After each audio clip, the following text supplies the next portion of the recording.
Probably the most infamous case of animal abuse in modern Alabama memory occurred in Mobile in 1994, when Gucci, a Chow mix puppy, was hung from a tree, beaten, then doused with lighter fluid and set on fire. He became the subject of extensive media attention, including a widely distributed documentary film. The story inspired state lawmakers to pass a new animal abuse statute that became known as Gucci's Law. A more recent case became a front-page story when a dog named Remy was found in a Tuscaloosa neighborhood with a gunshot wound to her face. After surgery, she recuperated at the Metro Animal Shelter, awaiting adoption. We really don't know what happened other than someone shot her and left her to suffer.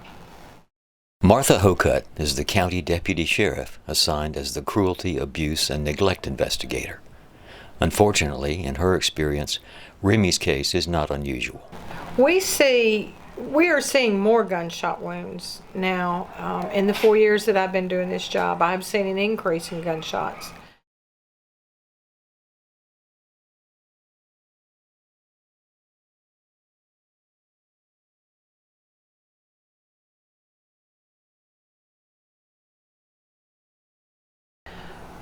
A bait dog is used to teach the other dog, the fighting dog, how to fight, what to go after.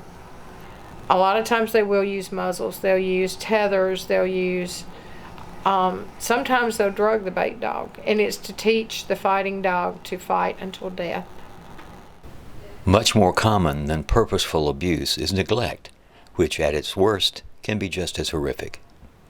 Starvation is something that we see a lot of, and sometimes we can bring them out and sometimes we can't.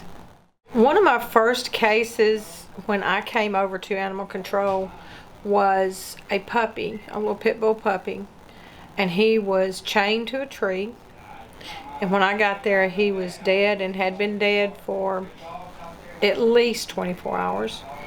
And when I confronted the owner, he told me he had fed the dog the night before.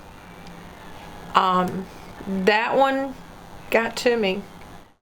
Recently, probably our most recent case was a dog where the leg had been wrapped in a tether, and even though it was unwrapped, it wasn't still on it, the tissue died and the entire leg basically sloughed off. We see them put them out and they wind around trees or stumps.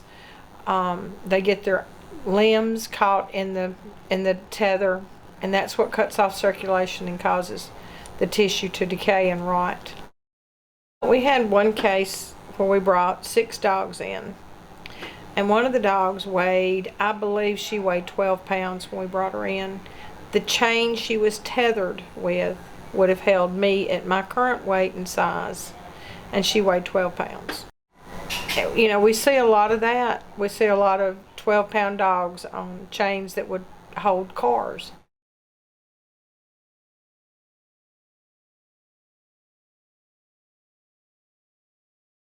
The most common thing we see is people not feeding their animals properly. We bring puppies in that have horrible, well, I call it rickets. It's from poor nutrition, poor living conditions. Big dogs living in small kennels, dogs living in filth. Our dogs, cats, again, dogs, cats, horses, any animal living in filth, not being fed properly. Those are the most common things that we see, that I work with every day. A lot of times their attitude is, it wasn't me, I didn't do anything. I have had one person who told me in no uncertain terms the animal deserved it. We do see a lot of, they're not people, they're just animals.